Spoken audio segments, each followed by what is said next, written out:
Assalamualaikum warahmatullahi wabarakatuh. Saya Marlon Brando. Saya Mas Ruliandra. Saya Muhammad Fakrul Razi. Saya Muhammad Rizky. Dan saya Mulia Dharma. Kami Merupakan mahasiswa Bangtan. Bogor. Kali ini kami akan menampilkan sebuah video tentang komunikasi antar pribadi. Baik, teman-teman sekalian, pada kesempatan kali ini kita akan berdiskusi mengenai komunikasi antar pribadi. Yang pertama yaitu pengertian. Nah, di sini pengertian menurut beberapa sebagian pendapat. Yang pertama yaitu menurut Rogers. Komunikasi antar pribadi merupakan komunikasi dari mulut ke mulut yang terjadi dalam interaksi tatap muka antara beberapa pribadi. Sedangkan menurut Tantan dalam buku Alo Liliweri mengemukakan bahwa komunikasi antar pribadi adalah komunikasi tatap muka antara dua orang atau lebih. Nah, jadi itu teman-teman pengertian dari komunikasi antar pribadi. Nah, selanjutnya teman-teman ada yang tahu nggak nih fungsi dari komunikasi antar pribadi? Nah, di sini saya bisa menjelaskan sedikit tentang fungsi dari komunikasi antar pribadi. Di antaranya yaitu membentuk identitas diri. Yang kedua, memahami diri sendiri dan diri orang lain. Yang ketiga, mengembangkan hubungan interpersonal dengan diri sendiri maupun orang lain. Menyesuaikan diri dengan orang lain, mengurangi ketidakpastian, dan mempengaruhi orang lain. Sekianlah fungsi dari tujuan komunikasi antar pribadi. Oke teman-teman, tadi sudah saya sebutkan nih kan pengertian komunikasi antar pribadi, dan teman kita yaitu Mas Ruli Andra menjelaskan tentang fungsi komunikasi antar pribadi. Nah, selanjutnya ada yang tahu nggak teman-teman sifat-sifat komunikasi antar pribadi? Oke, saya tahu tentang beberapa sifat dari komunikasi antar pribadi. Yang pertama yaitu satu, melibatkan di dalamnya perilaku verbal dan nonverbal. Yang kedua yaitu melibatkan pernyataan atau ungkapan yang sopan. Yang ketiga, tidak statis melainkan dinamis. Yang keempat yaitu melibatkan umpan balik pribadi, hubungan interaksi dan koherensi, atau pernyataan yang satu harus berkaitan dengan yang sebelumnya. Yang kelima, dipandu oleh tata urutan yang bersifat intrinsik dan ekstrinsik. Yang keenam, merupakan suatu kegiatan dan tindakan. Yang ketujuh, melibatkan di dalamnya bidang persuasif. Segitu sifat-sifat komunikasi antar pribadi yang saya ketahui. Terima kasih kepada teman kita yaitu Muhammad Fakhrul Razi atas penjelasannya mengenai sifat-sifat komunikasi antar pribadi.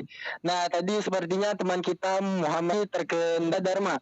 Apakah Mulia Dharma tahu peranan komunikasi antar pribadi dan juga keampuhan dari komunikasi antar pribadi dibanding dengan bentuk-bentuk komunikasi lainnya?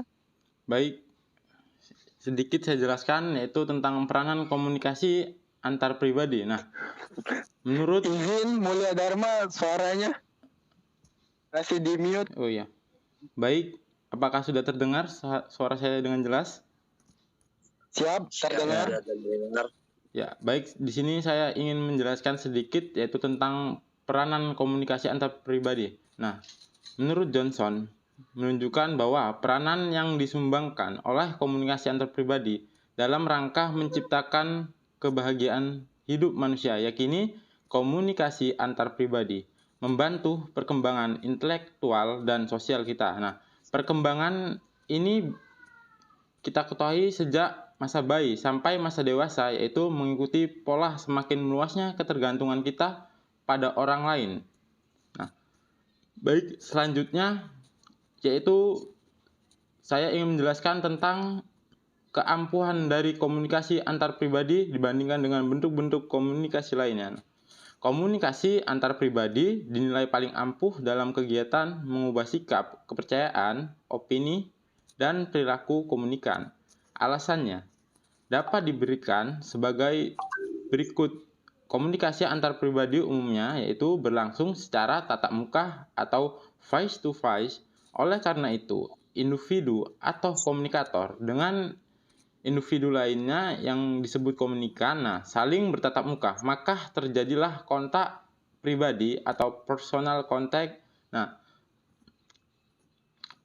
Untuk menyentuh pribadi komunikan, ketika komunikator menyampaikan pesan atau umpan balik yang berlangsung seketika, yaitu komunikator mengetahui pada saat itu tanggapan komunikan terhadap pesan ekspresi wajah dan gaya bicara komunikator. Apabila umpan baliknya positif, artinya tanggapan komunikan menyenangkan komunikator sehingga komunikator mempertahankan gaya komunikasinya.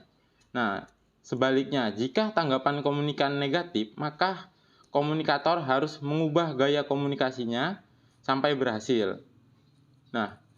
Demikianlah yaitu keampuhan komunikasi untuk mengubah sikap, kepercayaan, opini, dan perilaku komunikan. Itulah maka dapat dibentuk dalam komunikasi antar pribadi. Demikianlah itu penjelasan dari saya. Lebih kurang saya mohon maaf, dan akan dilanjutkan oleh teman saya yaitu Marlon Brando. Kami persilakan. Baik, terima kasih teman-teman sekalian untuk penjelasannya mengenai komunikasi antar pribadi ya.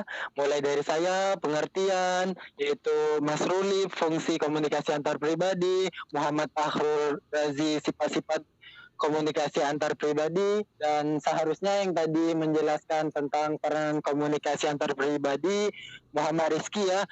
Tetapi dia terkendala sinyal, oleh itu digantikan oleh teman kita, Mulia Dharma. Dan yang terakhir yaitu Mulia Dharma menjelaskan tentang keampuhan dari komunikasi antar pribadi dibandingkan dengan bentuk-bentuk komunikasi lainnya. Sekian diskusi kita pada kesempatan kali ini. Mohon maaf jika saya banyak kesalahan. Kepada Allah saya mohon ampun. Saya akhiri. Wassalamualaikum warahmatullahi wabarakatuh. Waalaikumsalam warahmatullahi wabarakatuh. Oke.